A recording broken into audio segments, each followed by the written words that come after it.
Hello friends, क्या आपका भी विटामिन B12 कम आया है? और आपने अक्सर अपने आसपास भी लोगों को बोलते हुए सुना होगा कि हमारा विटामिन B12 कम है। तो देखिए, मैं आपको बता दूं कि इंडिया में अक्सर लोगों का विटामिन B12 कम आता है। हमारी बॉडी जो है विटामिन B12 नहीं बना पाती है, इसीलिए हमें अपनी डाइट में ऐसी चीज़ें इंक्लूड करनी चाहिए जिनसे कि विटामिन B12 अच्छा हो। फ्रेंड्स, विटामिन B12 भी हमारी बॉडी के लिए बहुत ज़रूरी है। अगर आपकी बॉडी में विटामिन B12 की कमी होती है तो आपको अक्सर सर दर्द की प्रॉब्लम रहती है। विटामिन B12 की कमी से आपके फोकस में भी कमी आती है, कंसंट्रेशन नहीं आपका सही से बन पाता है, आप चाहे जो भी काम करें, क्योंकि विटामिन B12 की कमी से आपका जो ब्रेन फंक्शन ठीक से नहीं हो पाता है। इसके अलावा आपको चीज़ें याद रखने में भी दिक्कत हो सकती है, हमेशा थकान और कमज़ोरी रहती है, आपके मुंह में छाले हो जाते हैं, आपके पैरों और हाथों में झंझनाहट होती है, और अगर आपके बाल बहुत ज़्यादा झड़ रहे हैं तो ये भी एक लक्षण हो सकता है कि आपके शरीर में विटामिन B12 की कमी है। तो देखिए, अगर आपको ये सारे लक्षण दिख रहे हैं तो आपको अपना विटामिन B12 का टेस्ट कराना चाहिए। और अगर आपके टेस्ट में विटामिन B12 कम आता है तो अब क्या करें? देखिए, विटामिन B12 जो है वो नॉन वेजिटेरियन सोर्सेज में अच्छा पाया जाता है, पर अगर आप वेजिटेरियन हैं तो आप कौन सी चीज़ें खाकर अपने विटामिन B12 को बढ़ा सकते हैं, इसके बारे में आज इस वीडियो में हम बात करेंगे। तो चलिए जानते हैं वो चीज़ें क्या हैं। नंबर 1 पर आता है मिल्क यानी कि दूध।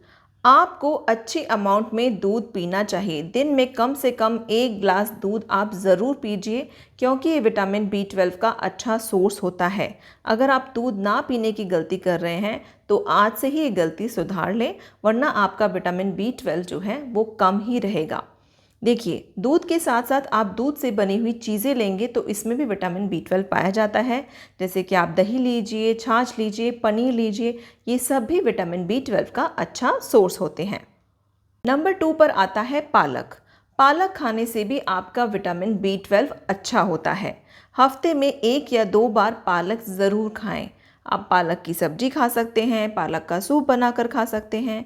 एक चीज़ ध्यान रखें कि जब भी पालक को आप धोते हैं, काटते हैं, तो ये ध्यान रखें कि काटने के बाद पालक को नहीं धोना है। पहले अच्छे से धो लें और इसके बाद ही पालक को काटें। नंबर 3 पर आते हैं स्प्राउट्स यानी कि अंकुरित दालें। मूंग की दाल है या फिर चने की दाल है, इनको आप अंकुरित करने के बाद उबाल कर खाएं। इससे भी आपका विटामिन B12 अच्छा होगा।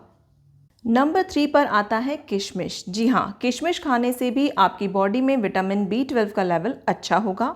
एक दिन में कम से कम 4 से 5 किशमिश आप खा सकते हैं। नेक्स्ट है देखिए एग्स यानी कि अंडे। अब आप सोचेंगे कि वेजिटेरियन हैं और एग की बात कर रहे हैं, तो देखिए इंडिया में अक्सर ऐसे लोग हैं जो कि नॉन वेजिटेरियन नहीं हैं पर वो एग खाते हैं, यानी कि वो एगिटेरियन हैं। तो अगर आप एगिटेरियन हैं तो आप एक दिन में कम से कम 2 एग ज़रूर खाएं, और एग को आपको पूरा खाना है, क्योंकि अक्सर लोग जो है येलो पार्ट नहीं खाते हैं। पर आप जान लीजिए कि जो येलो वाला पार्ट होता है ना, एग योक, उसमें विटामिन B12 अच्छा होता है। इसके अलावा आप अपनी डाइट में चुकंदर लीजिए, आप गाजर खाइए, आप चना खा सकते हैं। चना आप भुना हुआ भी खा सकते हैं या फिर चने को उबाल कर आप खाएंगे, तो दोनों ही तरीके से आपके लिए ये काफ़ी फ़ायदेमंद रहता है।